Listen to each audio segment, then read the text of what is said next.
Bien, Deuteronomio capítulo 20, si tendríamos que ponerle un título, podríamos ponerle Instrucciones para la guerra o La compasión de Jehová también, ¿no? Entonces vamos a ir viendo.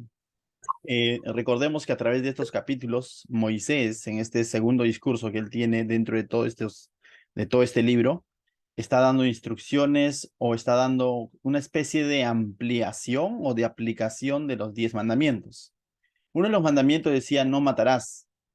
Y justamente la semana pasada, en el capítulo anterior, vimos cómo es que Dios nos habló cómo salvaguardar la vida, incluso si es que hubiese habido un acto de asesinato, pero involuntario, no un homicidio involuntario, cómo es que, qué función cumplían las ciudades de refugio y cómo es que se debe tomar el testimonio o a los testigos que dicen o que están atestiguando, valga la redundancia, en cuanto a un asesinato, ¿no? Entonces, vemos cuán diligentes debían de ser los sacerdotes, los jueces a investigar esto y también, de alguna manera, prestar las condiciones para aquel que de pronto cometió un homicidio involuntario pueda, salvaguardar su vida en estas ciudades de refugio, ¿no? Entonces, todo estaba relacionado en cómo preservar la vida, por así decirlo, del inocente.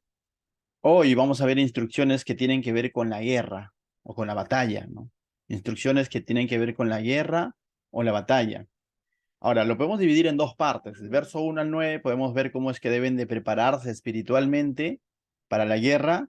Y del verso 10 al 20 vamos a ver cómo es que las instrucciones, cómo es que deben de pelear ya durante la guerra o durante la batalla, ¿no? Entonces, verso 1 al 9, cómo deben de prepararse espiritualmente. Y verso 10 al 20, instrucciones en cuando ya se esté dando la batalla. Bien, entonces veamos la primera parte de 1 al 9.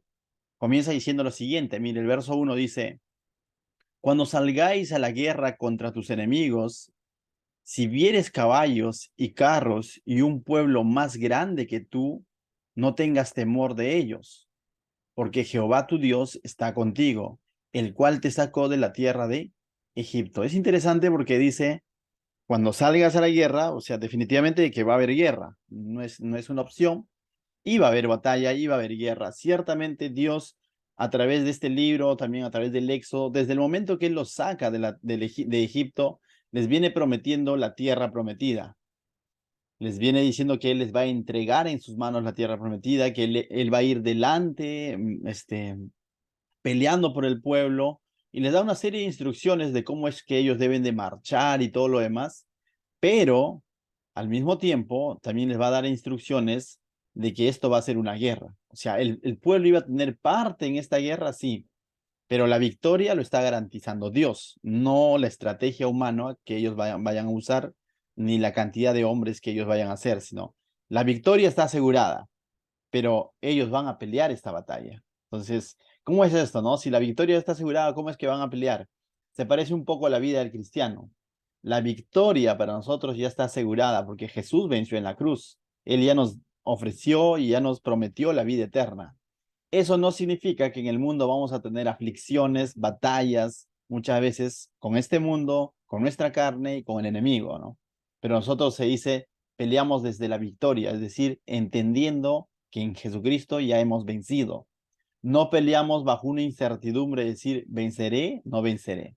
De la misma manera es el pueblo de Israel. Ellos no van a pelear bajo una incertidumbre, venceré o no venceré. No, la victoria ya estaba garantizada por Dios, pero van a pelear. Entonces, no sé si tú has visto películas de acción, de peleas, de guerras. Cuando las tropas se alistan para la batalla, debe haber algo de nervios, ¿no? No creo que alguien sea tan frío y diga, no, no pasa nada, ¿no? O sea, debe haber algo de nervio, de adrenalina, debe pasar tantas cosas por su mente, como todo, ¿no? Si para un encuentro deportivo o una competencia de grupos, de alguna manera hay ese tipo de nervio, ante un examen de admisión, qué sé yo, ante una entrevista de trabajo, retos que tenemos por delante, hay ciertos nervios. Imagínate ahora ante una guerra inminente. Ya están a puertas de ingresar a la tierra prometida y va a ser una batalla. Entonces, esta porción lo vamos a ver como ese coach o como ese entrenador de pronto animando a sus jugadores para el partido, ¿no? Pero aquí es como ese entrenador animando a los que van a ir a la guerra. Mira lo que dice, cuando salgas a la guerra contra tus enemigos, si vieres caballos y carros, eso es similar a decir hoy en día, si vieres aviones de guerra, buques, tanques, ¿no? O sea, está usando términos que eran propios de una guerra en aquel entonces, pero hoy en día probablemente diría eso, ¿no? Si vieras misiles, ¿y qué diría? Dice, o un pueblo más grande que tú, es decir, mucho más numerosos, más preparados, ya quizás físicamente o estratégicamente o en número, dice, les dice, no tengas temor de ellos. Entonces les está diciendo, no tengan miedo, no tengan temor, ¿no? Aunque eso humanamente infunde temor, ese tipo de cosas, ese tipo de descripciones que está dando, infunde temor, ¿no? Y si le está diciendo, si ustedes ven un pueblo más grande que ustedes, bien equipado, bien armado, no tengan temor. Y lo interesante viene acá. Ese temor o ese no tener temor no iba a radicar en que ellos eran más poderosos, o en que ellos eran más numéricamente, o en que ellos tenían más caballos o más carros. ¿Sabes por qué? Porque no lo tenían. Ellos están 40 años en el desierto, no tienen nada de esos, por así decirlo, de ese tipo de armadura o ese tipo de tecnología, se quiere llamar, ¿no? Entonces, entonces, el no tener temor del enemigo no radicaba tanto en que ellos eran mejores o más talentosos, sino que el no tener temor de los enemigos era porque, dice allí, ¿qué dice? Porque Jehová tu Dios está contigo. Ahí radica el no tener temor al enemigo, el tener la seguridad de que Jehová estaba con ellos y que ese mismo que estaba con ellos ya les había dado una muestra de su poder, derrotando a la potencia mundial de aquel entonces, que era Egipto, dice. Y que porque Jehová tu Dios está contigo, el cual te sacó de la tierra de Egipto. Es decir, les ha dicho, el mismo Dios que los ha librado y ha derrotado al imperio egipcio en el mar hace 40 años, ese mismo Dios estará contigo. Ese mismo Dios irá de tu mano. No estarás solo. Entonces, yo quiero que me entiendas un poco la idea, ¿no?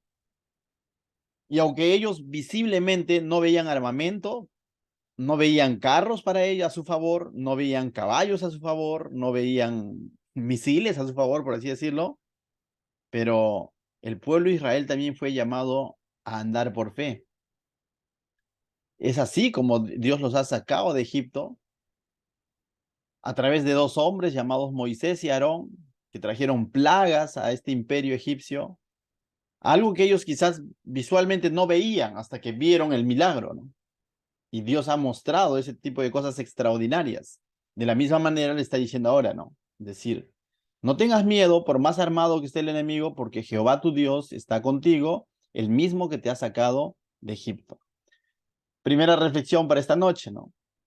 ¿Qué cosas de pronto te llenan de temor, te llenan de cierto miedo, de cierta incertidumbre, de cierta preocupación?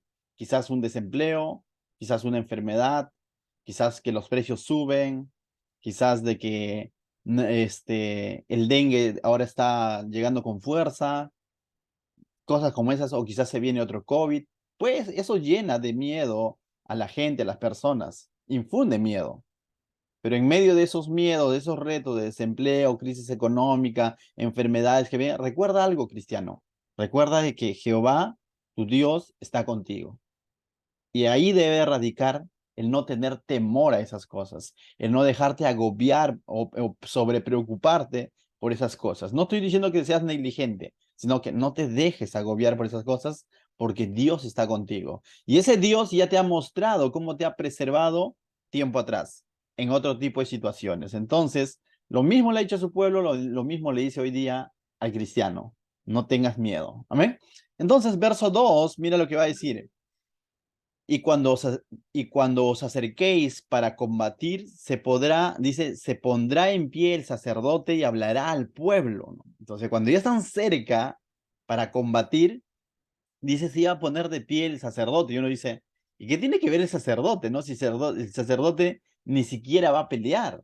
Porque si recordamos un poco el libro de Números, en el libro de Números, cuando se hizo el censo, se contabilizó a las 12 tribus y dentro de las 12 tribus se contabilizó a los varones de guerra, a los que iban a ir a la guerra. Y dentro de esas tribus no estaba la tribu de Leví, del cual forman parte los sacerdotes.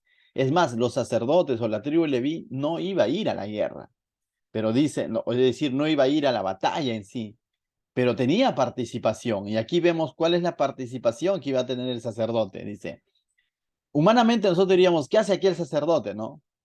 Que venga más bien el hombre de guerra, el de batalla, el líder, el oficial, ¿no? Pero ahí estaba el sacerdote. Entonces, ¿qué es lo que iba a hacer el sacerdote en este caso? Dice.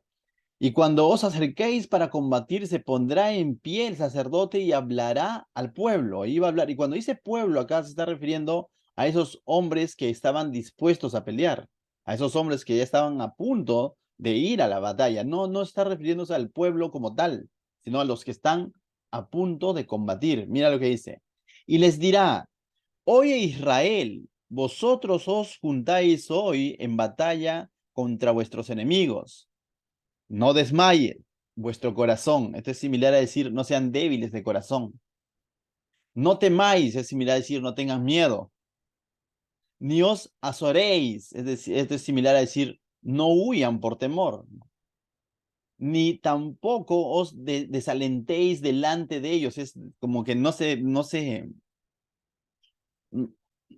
congelen, no se petrifiquen delante de ellos, no tiemblen delante de ellos. No. Entonces, nuevamente los está diciendo, ¿no? Como aquel coach, ¿no? Que de pronto se para el entrenador y el equipo de fútbol cuando están jugando, no sé si has visto alguna vez esos campeonatos, están jugando y hay un medio tiempo, o de pronto dice, se van a ir a suplementarias o se van a ir a penales, y tú ves que hacen una redondela y de pronto ahí comienzan a darle palabras de aliento, algo así, ¿no? Les está diciendo, no desmayen en vuestro corazón, no teman, no os azoréis, ni tampoco os desalentéis delante de ellos. Y normalmente uno pensaría que les va a decir ahora, porque ustedes son fuertes, porque ustedes son poderosos, porque ustedes están mejor armados, porque ustedes están mejor preparados. Eso no, humanamente uno pensaría que les va a decir eso, ¿no? Porque humanamente el hombre anima de esa manera, ¿no? Levántate, no tengas miedo, porque tú puedes, tú eres talentoso, tú eres capaz. De esa manera anima el hombre. Y quizás hemos llegado nosotros también en algún momento a animar de esa manera a nuestros hijos. Pero aquí, ante esta inminente batalla, ante este evento que se va a suscitar de pelear con un ejército numeroso, el sacerdote se está parando y les está diciendo, no, no desmayes, no temas, no azoréis, tampoco os desalentéis delante de ellos, pero el verso 4 nos dice nuevamente el por qué les está diciendo esto. Verso 4 del capítulo 20 dice, porque Jehová vuestro Dios va con ustedes. Y esa es la razón por la cual él está diciendo, no tengan temor, no tiemblen, no se desalienten, no se petrifiquen, no sean débiles de corazón, porque Dios está con ellos. Y eso es algo que debe tener claro, haciendo un paréntesis, el creyente, el cristiano. Tú y yo debemos tener claro eso ante situaciones difíciles se nos presenten en diferentes ámbitos económicos, de salud, emocional. El Señor nos dice, no temas, Isaías 41:10, ¿no? Porque tú eres fuerte, no dice. No dice, no temas porque machito, machito, ¿no? O sea, normalmente, no, no temas porque yo estoy contigo. Y esa es la idea. Eso es lo que debe recordar. Entonces, la valentía del cristiano no radica tanto en qué tan bueno es él o en qué tan poderoso es él. Esa es la valentía según el mundo, sí, ¿no? Radica en que, bueno, es fuerte de carácter, entre comillas, es bravucón, es fosforito, no sé. Conforme el mundo piensa así, su valentía radica en eso, ¿no? Ese no se chupa, él es así, él es avesado, dicen, ¿no? Él lo hace nomás, sí, radica en el él o en el yo. Pero la valentía del cristiano tiene que radicar en el hecho de que su confianza, su fe está en firme en que Dios está con él. Y en eso debía de radicar la valentía de este pueblo, en el hecho de que ellos crean y confíen plenamente de que Dios estaba con ellos. Ese es el detalle. Porque por más poderosos que ellos puedan ser, por más numerosos que ellos puedan ser, Si Dios no estaba con ellos, no había una victoria asegurada. Pero por más débiles que podían ser ellos, pero por más quizás inferiores en números que podían ser ellos, pero si Dios estaba con ellos, la victoria estaba asegurada. ¿Me dejo entender? No sé cuál es tu situación. Quizás humanamente estamos con ciertas dificultades, ciertas carencias, pero si Dios está contigo, hay victoria. La victoria está asegurada. Amén. Entonces dice, porque Jehová vuestro Dios va con vosotros, no solamente está con ellos, sino va con ellos. ¿Te das cuenta? A diferencia del verso 1, donde decía, porque Jehová tu Dios está contigo, ahora dice, porque Jehová vuestro Dios va con vosotros. Y ese va con vosotros implica de que está siendo parte de este proceso. Dios está formando parte de toda esta batalla. No está quieto observando a ver cómo pelea mi pueblo, sino Él está siendo parte de todo esto. Dice, ¿para qué está? Para pelear por vosotros contra vuestros enemigos, para salvarlos. Y esto definitivamente, Dios no es un Dios pasivo que está observando de pronto cómo pasamos la prueba, sino Él está siendo parte de la prueba. Años atrás leí algo y en algún momento también lo comenté. Un hombre, no sé si es un caso de la vida real o no, pero es una ilustración y una buena ilustración, ¿no? Un hombre dice que se quedó dormido y soñó algo, ¿no? Soñó su propia vida y al soñar su propia vida dice que él estaba caminando por la playa y mientras él caminaba por la playa veía 4 huellas y en cada cierto tiempo de que él caminaba y veía esas 4 huellas, veía cuando de pronto él estaba acabando la primaria, acabando la secundaria, se estaba casando y seguía viendo estas 4 huellas, ¿no? Entonces, cada momento exitoso, si se quiere decir, buenos en su vida, veía las 4 huellas. Y él concluía diciendo, es Dios que me ha estado acompañando durante todo este tiempo. Hasta que en los momentos más difíciles de su vida, más dolorosos de su vida, solo vio 2 huellas. Y él dijo, Dios, ¿por qué me abandonaste en esos momentos? Si en los momentos buenos estuviste tú ahí. Y él le pregunta a Dios en su sueño, ¿no? Le dice, ¿dónde estabas tú, no? Mientras yo estaba pasando ese momento difícil. Y dice que el Señor le responde y le dice, yo no te había abandonado, yo te llevaba en mis brazos.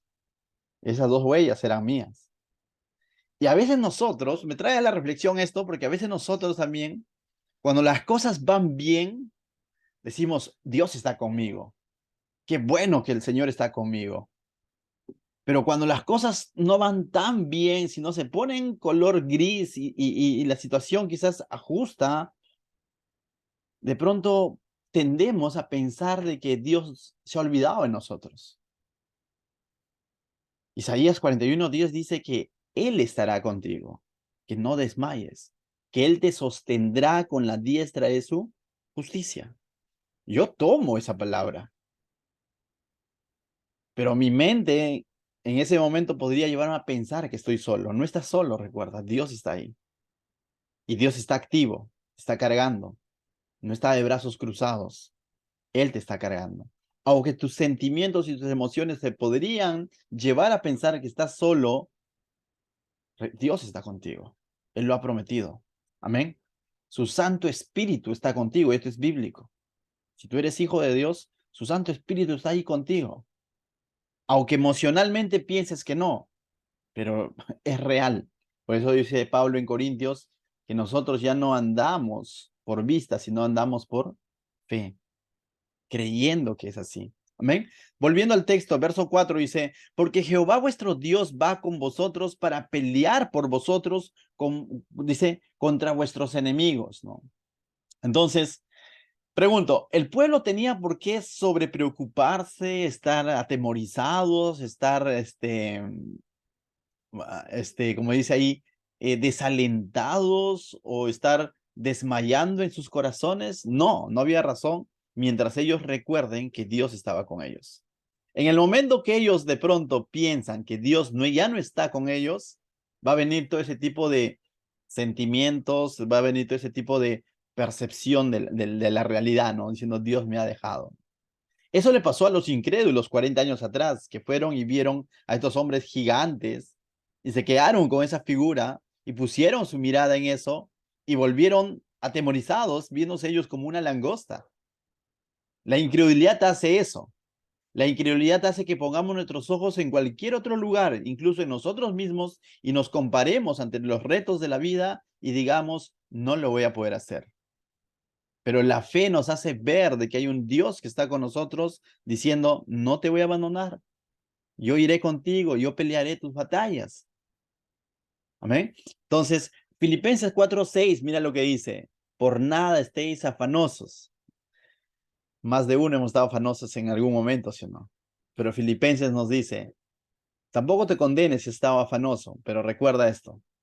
Por nada estéis afanosos, si no sean conocidos vuestras peticiones delante de Dios, dice, en toda oración y ruego, con acción de gracias. Y la paz de Dios que sobrepasa todo entendimiento, aunque no lo comprenda, pero la paz de Dios va a sobrepasar todo eso, guardará vuestro corazón y vuestros pensamientos en Cristo Jesús. Amén. Entonces ese es un buen pasaje para esos momentos difíciles que nos toque afrontar. Entender que la paz de Dios sobrepasa todo entendimiento, todo razonamiento, y que Él guarda nuestros corazones y nuestros pensamientos en Cristo Jesús. Entonces, la pregunta hasta este punto sería, ¿cómo enfrentamos nosotros nuestras preocupaciones, nuestra ansiedad, nuestras preocupaciones de la vida? Es natural muchas veces, ¿no? Angustiarse ante una situación difícil, angustiarse ante una necesidad de trabajo, angustiarse ante la subida de precios, vas al mercado y lo que llevaste programado ya no alcanza y mañana hay que pagar otro recibo y pasado otro y se viene otra cosa. Es humano de pronto sobre preocuparse, pero recuerda también que Jesús dijo, venid a mí los que estén encargados y cansados, que yo os haré descansar. Pero recuerda que también que la Biblia dice que no estés afanado por esas cosas, sino que hagas conocer tus peticiones delante de Dios. Eso es vivir por fe, mis hermanos. Eso es vivir por fe y perseveremos en eso. Amén. Entonces, volviendo a Deuteronomio, ahora del verso 5 al verso 9, vamos a ver la compasión de Dios, ¿ya? La compasión de Dios por cierto tipo de hombres que iban a ir a la batalla. Y vemos a un Dios compasivo y sabio a la vez con ciertos hombres que iban a ir a la batalla. Recuerda, Dios no tiene ningún problema si solo van 2 o si van 2000 a la batalla, porque la victoria lo tenía asegurada él. Hay una ocasión, si no me equivoco, donde Jonatán con su paje de armas vencieron a un ejército superior, solo ellos 2, ¿no? Entonces, Josué mismo también, cuando quite el anatema del pueblo más adelante, va a ir con un número reducido de hombres y va a vencer a otro que era mayoritariamente, ¿no? O era superior a ellos. Entonces, pero aquí vamos a ver que Dios va a filtrar a cierto tipo de hombres para que no vayan a la batalla. Pero al mismo tiempo ahí vamos a ver cómo es que Dios tiene sabiduría y no solo sabiduría, sino es compasivo. Mira lo que dice el verso 5. Y los oficiales hablarán al pueblo. Bien, después de que han hablado los sacerdotes y les han dicho que ellos no tengan miedo porque Dios está con ellos, ahora sí es el turno de los oficiales. Y los oficiales sí ciertamente son estos hombres que iban a liderar la batalla, dice. Y los oficiales hablarán al pueblo diciendo, quien ha edificado casa nueva y no la ha estrenado, vaya y vuelva a su casa, no sea que muera en la batalla y algún otro la estrene. No sé si comprendiste la idea. Es decir, aquel que ha construido su casa y está nuevecita, está por inaugurar, todavía no lo ha inaugurado, todavía ya pusieron las puertas, los marcos, ya tiene la llave, todo para estrenarlo, pero todavía no lo ha estrenado, vaya, vuelva y no vaya a la batalla, dice. No vaya a ser que muera en la batalla y al final su casita nueva le termine estrenando otro. Ciertamente estas son instrucciones para cuando ellos estén en la tierra prometida en medio de las batallas con distintos pueblos, ¿no? Allí en el desierto no es que tenían una casa para estrenar, Estas son instrucciones para que cuando ellos ya tengan esas posibilidades de construir sus casas. Y es interesante, ¿por qué? Porque vemos un Dios compasivo con este hombre que de pronto ha construido su casa, está listo para estrenarlo y está diciendo, bien, tú no irás a la batalla porque no vaya a ser que mueras. Y otro punto interesante que podemos ver aquí, aunque Dios les había prometido la victoria, Dios no les había dicho, nadie va a morir, iba a haber muerte también de parte del pueblo. ¿Me dejo entender? Porque dice, no vaya a ser que muera. O sea, eso hay una posibilidad de que, y del pueblo de Israel también iban a morir. Lo que estaba garantizado era la victoria. ¿Me dejo entender? Otro individuo a quien Dios le dice que no vaya a la batalla a través de Moisés, dice, verso 6, y quien ha plantado viña y no ha disfrutado de ella, vaya y vuelva a su casa, no sea que muera en la batalla y algún otro disfrute. Es decir, aquel que acaba de plantar su viña, pero aún no ha cosechado, también anda, vuelve a tu casa y cosecha tranquilo tu viña, porque no va a ser que mueras en la batalla y después sea otro el que está cosechando tu viña. ¿No ves aquí la compasión de parte de Dios por estas personas que de pronto...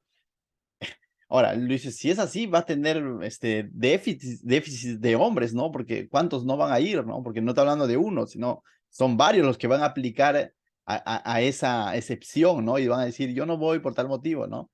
Sí, pero no es preocupación para Dios, porque al final, te vuelvo a decir, el poder de que ellos iban a ganar la batalla no radicaba en el número de hombres, sino en que ellos sean obedientes y confíen en Dios.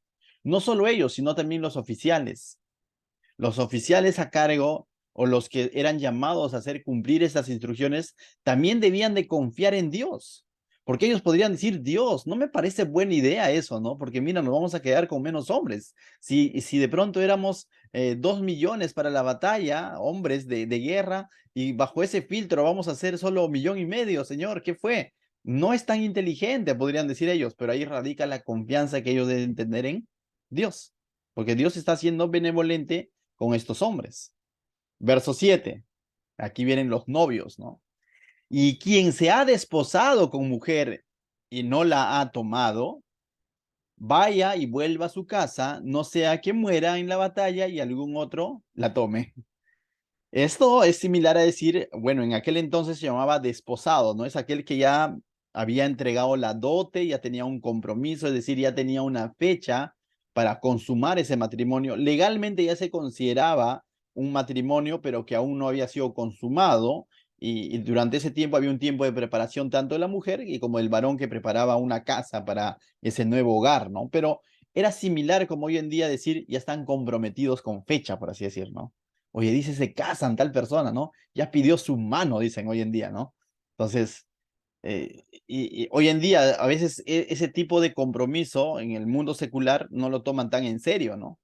Pero en los tiempos bíblicos ese compromiso de desposado era un compromiso legal, era un compromiso serio, o sea, no es que pedía la mano y luego me desanimo, no era algo serio porque había entregado incluso la dote por la mujer, ¿no? Entonces, si había un hombre dentro del pueblo que de pronto ya se había desposado, estaba en compromiso con una mujer, pero aún no había consumado el matrimonio, dice, vaya, vuelva hacia su casa, no sea que muera en la batalla y algún otro la tome.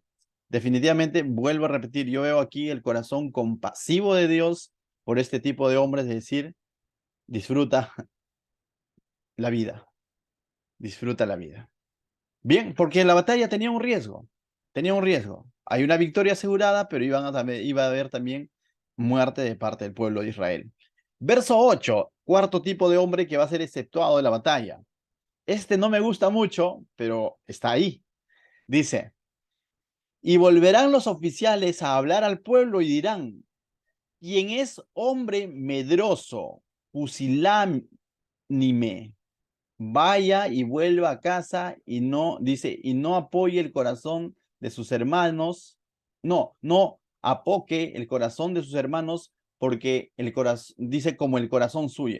Este hombre medroso o pusilánime básicamente era miedoso, lo que nosotros hoy en día lo conocemos como miedoso o cobarde.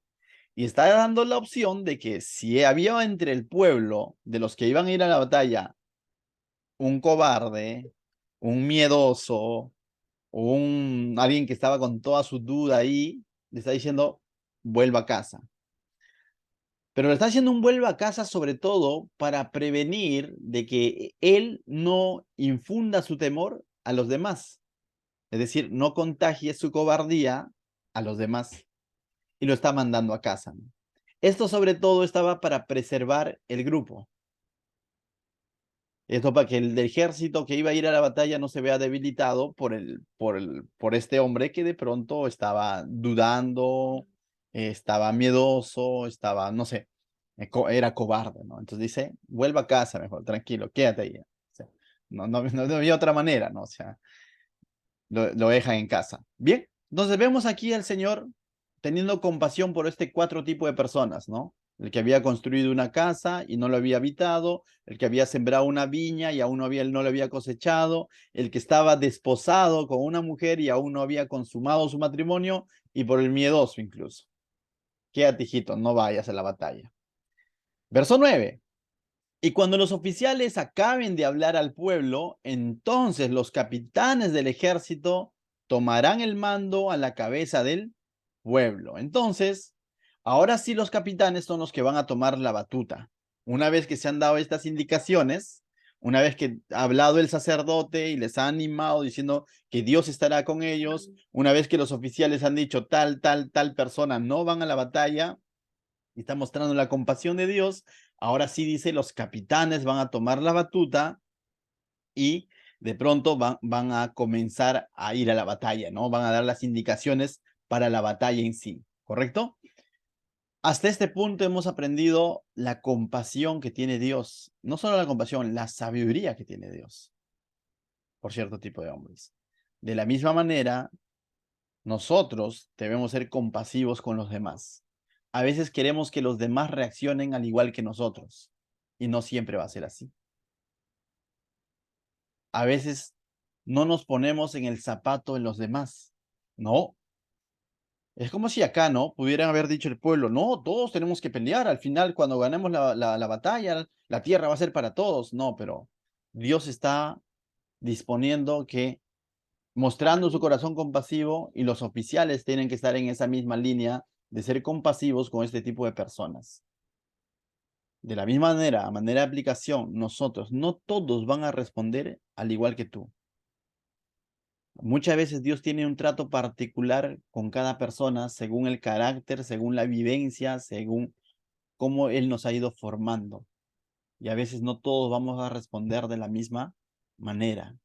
Y ahí es donde se llama la empatía, ¿no? Ponernos en el lugar del otro, ser compasivos con el otro, ¿no? ¿Sí? Es una línea bien delgada entre malcriar al resto, sí, pero ahí es donde debemos de traer sabiduría de parte de Dios y siempre manejar ese lado de parte de Dios, ¿no? La compasión de parte de Dios por los demás, ¿no? Ponernos en el lugar de los demás, ¿correcto? Entonces, volviendo al Deuteronomio, del verso 10 al 20 te decía que son instrucciones ya netamente para pelear la guerra. Los otros eran instrucciones para preparar a los hombres para la guerra. Ya se dieron esas indicaciones y ahora vamos a ver esas indicaciones para pelear la guerra, ¿correcto? Ahora, lo que veamos aquí son instrucciones, cómo ellos deben proceder durante la batalla de forma general, ya. Va a haber ciertos casos específicos con ciertos pueblos en el que el Señor les va a decir que tomen otro procedimiento, debemos entender. Pero estas instrucciones que vemos acá son de manera general cómo es que ellos deben proceder ante una guerra, ante una batalla. Y vamos a ver también la sabiduría de Dios de cómo hace todo esto para preservar la vida y no se llega a cometer abusos como se cometía en las batallas que ocurrían entre distintos pueblos que no eran de Israel, ¿no? Habían batallas donde simplemente no había código de guerra, por así decirlo, ¿no? Pero aquí Dios va a dar ciertos códigos, pero también va a dar otras indicaciones específicas cuando ellos peleen con Canaán, por ejemplo, que es otra cosa, ¿no? Pero entonces vamos a leerlo, dice verso 10. Cuando te acerques a una ciudad para combatirla, dice, le intimarás la paz. ¿Qué significa esto? Esto significa que le ofrecerás la paz. que le darás la oportunidad de tener un acuerdo de paz. Pero lógicamente ellos iban a estar conquistando esos pueblos. Pero ellos, lo primero que tenían que hacer era ofrecerle la paz. ¿Y qué es lo que se lograba cuando de pronto ellos iban ante otro pueblo, pero antes de entrar en batalla le ofrecen la paz? Lo que están haciendo Dios es preservar muchas vidas. Si el otro pueblo comprendía eso y simplemente entraba en paz con ellos, pero lógicamente, verso 11 dice, y si respondiere paz y te abriere todo el pueblo en que ella fuere hallado,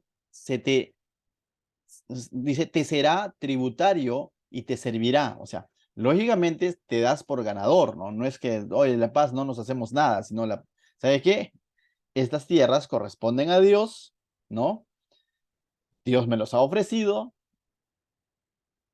a las buenas o a las malas, ¿no? Lo que nosotros diríamos hoy en día.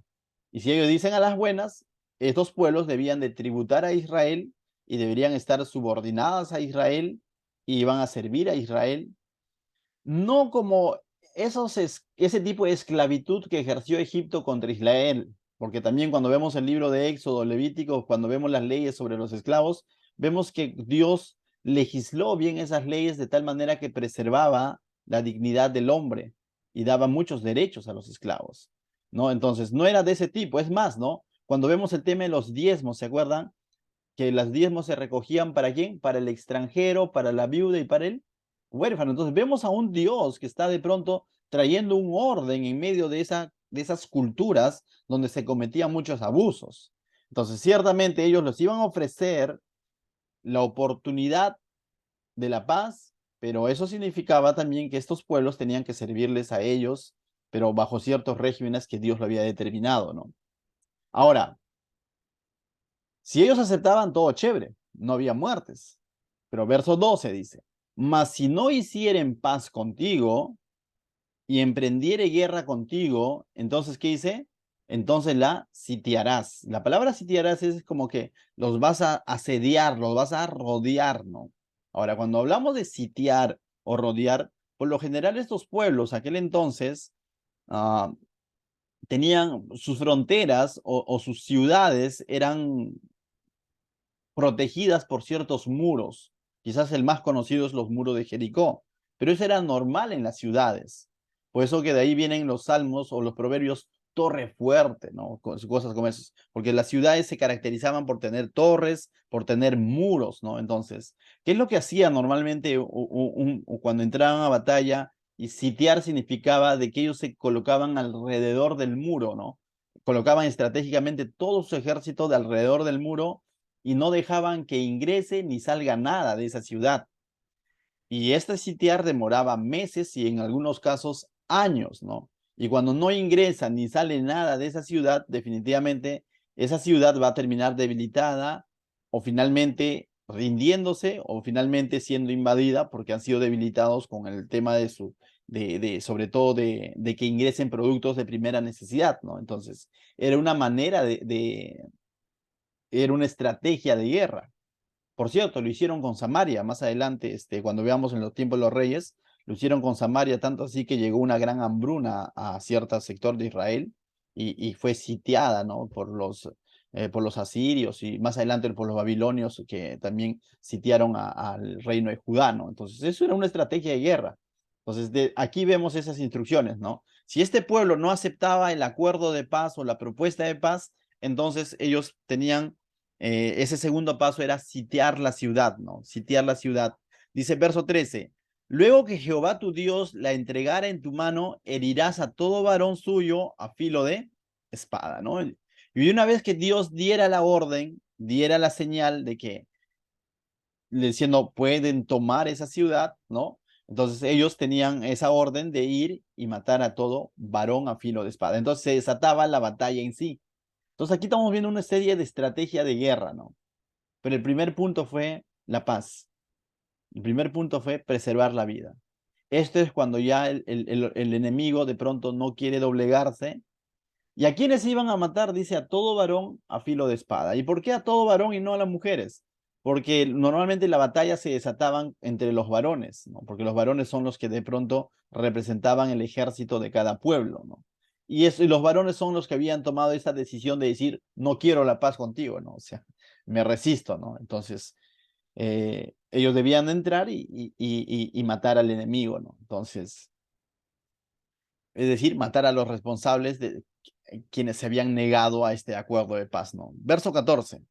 Solamente las mujeres y los niños y los animales y todo lo que haya en la ciudad, todo su botín tomarás para ti y comerás el botín de tus enemigos, los cuales Jehová tu Dios te entregó. Entonces, también era parte normal, era un derecho de guerra de que el botín era como que la ganancia, por así decirlo, las riquezas de ese pueblo era el botín, ¿no? Las joyas, todo lo que ellos lograban de ese pueblo, eso servía como derecho de guerra para el que ganó la batalla, ¿no? Entonces, eso dice, Dios te lo ha entregado, les está diciendo, ¿no? Esto es interesante. Verso 15. Así harás a todas las ciudades que estén muy lejos de ti, que no sean de las ciudades de estas naciones. Y aquí viene lo interesante, porque ahora del verso 16 al 18 va a hablar la excepción a esta regla.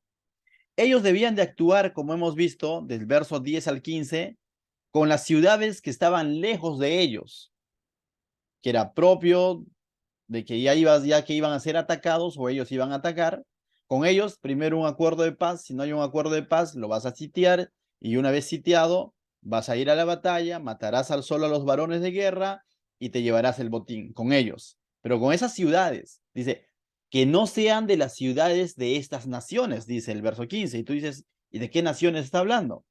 Del 16 al 18 va a explicar con qué naciones debían de tomar otra estrategia de batalla. Veamos, dice, verso 6. A quienes no le van a ofrecer la paz y a quienes no solamente van a matar a los varones, sino también a las mujeres y niños. Y tú dices, wow, ¿qué está hablando? Y mira lo que dice el verso 16. Pero de las ciudades de estos pueblos que Jehová tu Dios te da por heredad, ninguna persona dejarás con vida. Y este es un pero, ¿no te has dado cuenta? O sea, esta es una excepción frente a los otros. O sea, con los demás, la batalla ordinaria era de esa manera, pero con estos, el trato es distinto. Y tú dices, ¿y por qué? Veamos, bueno, dice, recordemos que cuando está diciendo, pero de estas ciudades, más adelante lo va a describir. El verso 17, lo voy a leer de una vez. Sino que dice, los destruirás completamente. Y ahí da la lista de los feos.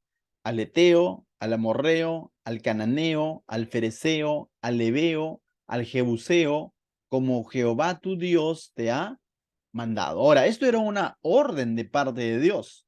No es algo que de pronto el pueblo de Israel cometió exceso y mira, Dios les dijo que solamente maten a los varones, pero cuando entraron a Jericó o a Canaán, porque una palabra que puede resumir a todos los eteos, amorreos, cananeos, es la palabra Canaán, y de pronto el pueblo de Israel cometió atropello porque Dios le había dicho solo varones. No, le dijo varones a los pueblos lejanos con quienes entraran en guerra. Pero le dice, pero a estos, y le da una lista específica.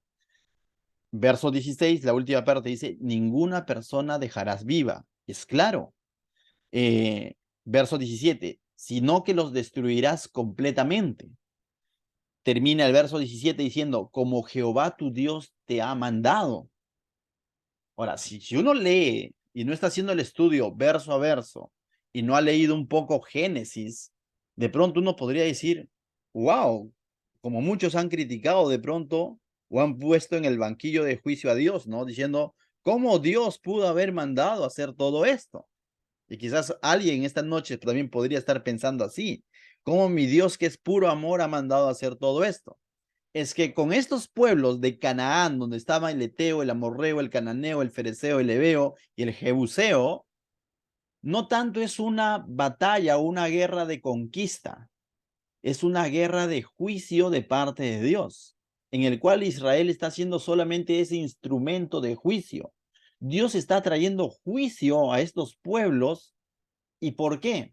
En Génesis vemos uno de los primeros indicios que Dios anticipó este juicio. No es que Dios de pronto acá el pueblo se le fue de las manos y mataron de más, no. En Génesis capítulo 16, 17, cuando Dios habla a Abraham sobre su descendencia, que iba a ir, que iba a ser numerosa, iba a ser una nación, pero que primero iba a estar 400 años de esclavos en Egipto y que luego iban a poseer la tierra prometida, pero esto no iba a suceder hasta que la maldad del amorreo, ahí está toda esta lista de hombres, llegue a su colmo, la maldad, y cuando ahí vemos la palabra maldad llega a su colmo, es decir, llegue a tal punto de no arrepentimiento. Llega a un punto de retar a Dios. Y justamente cuando hemos visto el estudio del Levítico, el estudio del mismo Deuteronomio, cuando les dice, no vaya a ser que ustedes también sacrifiquen a sus ídolos, así sacrifiquen a sus hijos ante sus ídolos, y vemos de eso no se les vaya a influenciar a ustedes, y nos da una serie de pecados que ellos cometían como ocultismo, como idolatría, agorero y todo eso. Eso era característico de estos pueblos, la prostitución idolátrica, el sacrificio de niños al dios de Moloch. Entonces, todo eso era característico de estos pueblos. Y no de un día, sino durante cientos de años. Por eso que Dios anticipó, dijo, hasta que la maldad del amorreo llegue a su colmo. Entonces Dios traería juicio a ese pueblo. Entonces Dios no está quitándole el pueblo, la tierra prometida donde fluye leche y miel, porque Dios había permitido que en esa tierra fluya leche y miel, pero estos hombres, más allá de dar la gloria a Dios, dieron gloria a la creación o simplemente a cualquier ídolo, al árbol como Dios de la fertilidad, a Moloch y así, una innumerable serie de dioses. Entonces lo que Dios está trayendo es juicio. Y en medio de ese juicio Dios está diciendo borrón y cuenta nueva. Y le va a decir el verso 18, incluso por qué es que Dios toma esta medida, ¿no? O para qué. El por qué ya lo sabemos, porque estaban inmersos en un pecado, en una degradación moral, social y espiritual, al cual Dios consideró irremediable. Por lo tanto, Dios está trayendo juicio. Pero ¿para qué también les está diciendo en el verso 18? ¿Por qué? Porque estaban en pecado atroz. ¿Para qué? Verso 18. Para que nos enseñen a hacer según todas sus, mira la palabra que usa, según todas sus abominaciones. Porque eso es lo que practicaban. Que ellos han hecho para sus dioses, plural. No era un solo Dios, sino dioses. Y pequéis contra Jehová vuestro Dios. Ellos pecaban contra Dios mismo. Y les está diciendo ahora, en caso de estos pueblos, no tiene que quedar ni uno con vida. Jehová tu Dios te lo manda, los destruirás completamente. ¿Por qué? Para prevenir de que esas costumbres que ellos tienen también contagien al pueblo de Israel. ¿Por qué? Porque estaban en pecado. ¿Para qué? Para que no sean influenciados por ellos, ¿no? Por los cananeos, por resumiendo todas estas ciudades, ¿no? Entonces, esa es la razón por la cual Dios trae juicio a ellos. Entonces, si de pronto nosotros no conocemos esta parte, podríamos de pronto decir, pero ¿por qué Dios hizo esto con ellos, no? Porque pensando que de pronto los cananeos eran santas palomas, ¿no? Es como de pronto, ¿por qué Dios hizo llover fuego sobre Sodoma y Gomorra? Ah, claro, como de Sodoma y Gomorra sí sabemos que estuvieron en tantos pecados, ya. Pero de ellos también es necesario saber que estaban en medio de pecados y pecados abiertamente contra Dios, ¿no? De idolatría y todo lo demás, ¿no? Entonces, Dios quiere prevenir a su pueblo que sea contagiado por esto, ¿no? Dice, para que no sean influenciados por ellos. Y esto lo hemos visto ya quizás en capítulos anteriores, donde cuando les daba instrucciones en cuanto a los sacrificios en el tabernáculo, que no sea como el de ellos, cuando le da instrucciones como el de la comida, la dieta kosher, que es de los judíos, que no sea como la de ellos. O sea, hemos visto este tipo de instrucciones de diferentes aspectos, siempre marcando una distancia de esos pueblos. El simple hecho de que le diga a su pueblo, sed santos porque yo soy un Dios santo, les está diciendo, sean distintos justamente a esos pueblos, sean distintos en su manera de vivir a ellos. Entonces, Dios está preservando la santidad de su pueblo y debemos verlo también de esa manera. Ahora, dijo alguien, ¿no? la influencia pecaminosa muchas veces termina debilitando la influencia piadosa.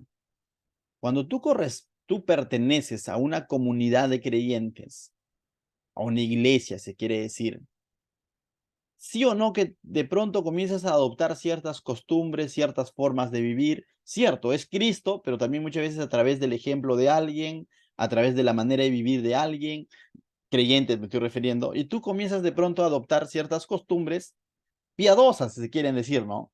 El hecho de congregarte, el hecho de hacer un estudio bíblico, el hecho de conectarte los días jueves por Zoom, son parte, no son una regla, pero son parte del, del buen hábito que cada comunidad o cada iglesia local tiene, ¿no es cierto? Y tú dices, yo me reúno con los de Jesús Salvador, yo hago esto porque también en la iglesia hacemos esto, yo me reúno los sábados, dicen los jovencitos, con los teens, y nos congregamos los domingos, comenzamos a adoptar ciertas actitudes, formas de ser, formas de vivir del pueblo piadoso de Dios, por así decirlo. No perfecto, pero sí piadoso.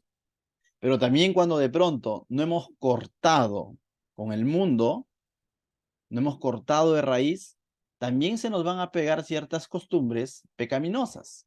Y muchas veces esas costumbres pecaminosas terminan opacando nuestras costumbres piadosas y terminamos viviendo de una manera híbrida, ¿no? ¿Qué es el híbrido? Tenemos viviendo como que con una doble naturaleza, ¿no? De una manera en la iglesia y de otra manera en el día a día. De una manera en la iglesia y de otra manera en el trabajo. De una manera con los cristianos, mi manera de hablar con los cristianos, respetuoso, caballero o amable, pero ¿cómo estoy con mis compañeros de trabajo? ¿Estoy hablando así? ¿Estoy tratando así? Si yo no he cortado de raíz ese tipo esa forma de vivir, recuerda, la influencia pecaminosa termina debilitando tu influencia piadosa. El Señor, esta noche, lo que nos quiere decir es decir, no te está diciendo ve y mata a alguien, pero sí mata esas costumbres, mata esas maneras de pensar, de raíz. No le des chepa. Las malas compañías, dice, corrompen las buenas costumbres. Un poco de levadura leuda toda la masa. No os unáis a yugo es igual, dice Pablo. Entonces, ¿no te das cuenta que toda la Biblia va en ese sentido también cuando se habla de a partir, estamos en este mundo y no somos de este mundo? Somos la sal de la tierra, somos los hijos de luz para resplandecer la luz de Cristo ante los demás.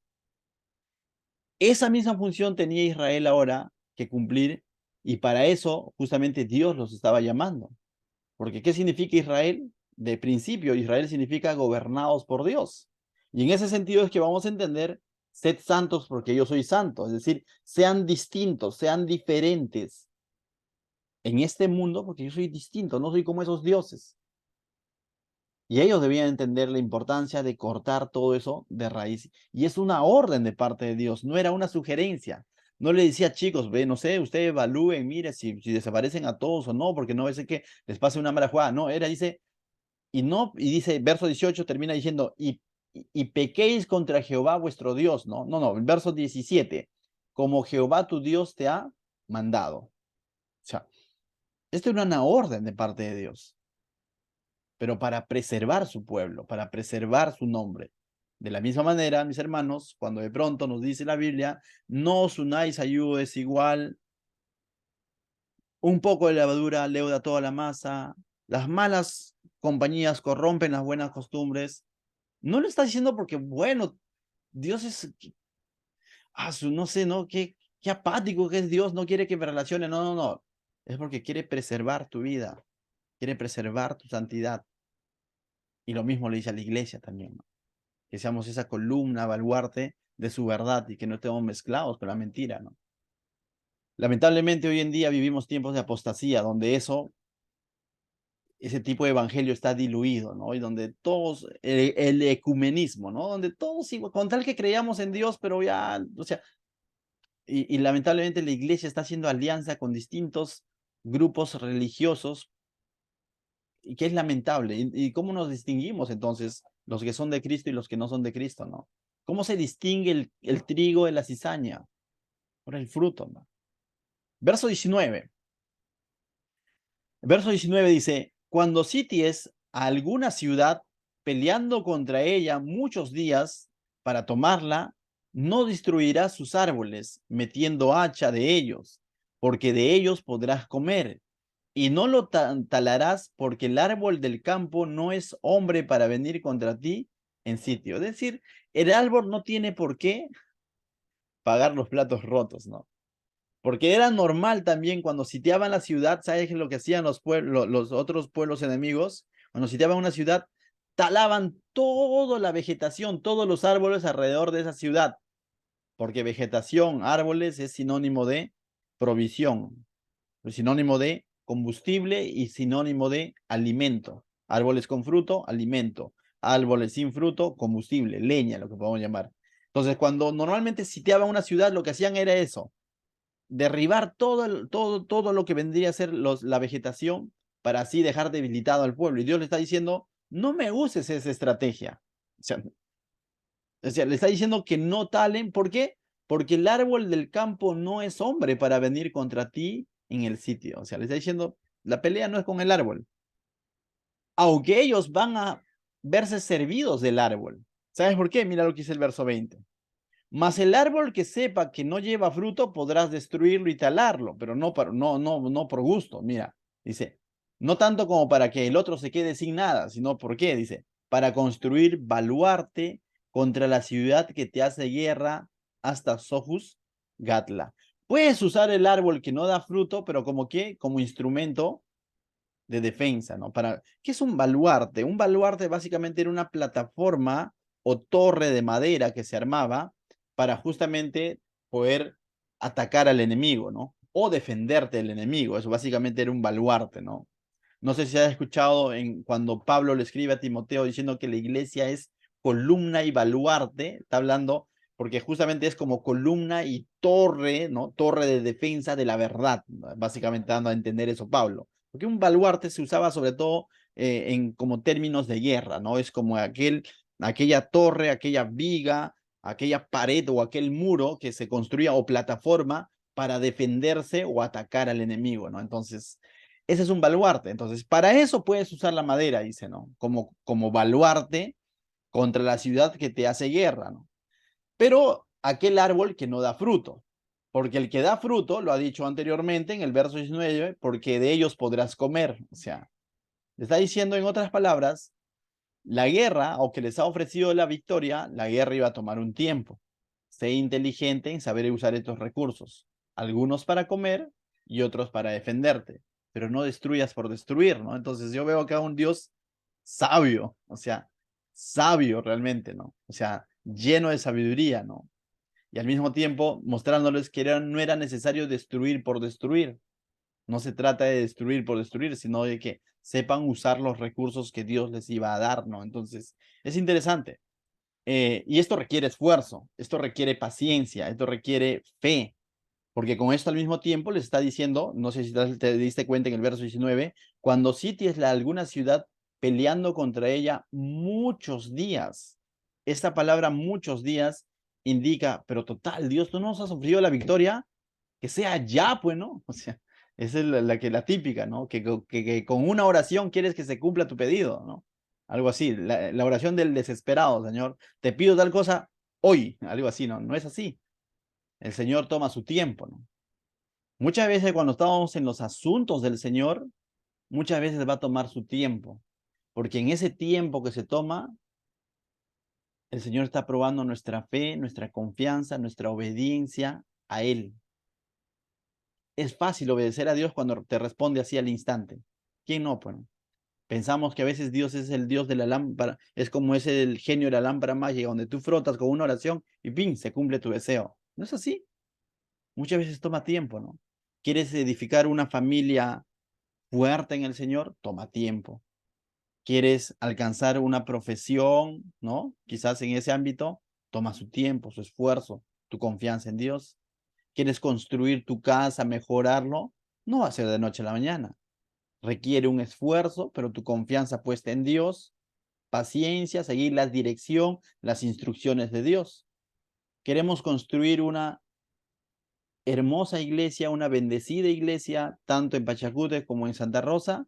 va a tomar su tiempo, no va a ser de noche a la mañana. Es más, ten cuidado cuando de pronto es de noche a la mañana, porque la espuma sí es de noche a la mañana, pero también de noche a la mañana se diluye. Pero cuando toma tiempo, muchas veces el Señor está probando nuestra obediencia, nuestra confianza, nuestra fe, nuestra perseverancia en Él.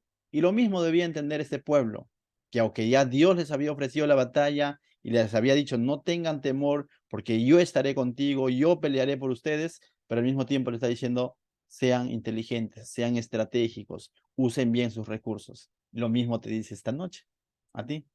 Aunque el Señor ya te prometió que no te va a faltar el pan de cada día, te dice, administra bien tus recursos. Amén. ¿Qué tal si oramos?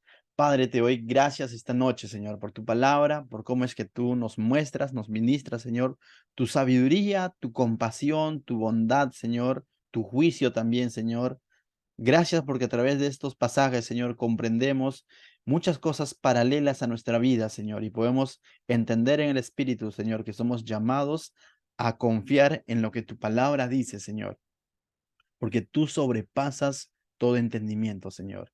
A que cuando estemos afanados o preocupados, Señor, acudamos a ti, entendiendo y creyendo que tú estás con nosotros y que tú peleas nuestras batallas. Pero al mismo tiempo, Señor, ayúdanos a ser diligentes con todo lo que emprendamos, con todo lo que hagamos, Señor. En el nombre de Jesús, amén.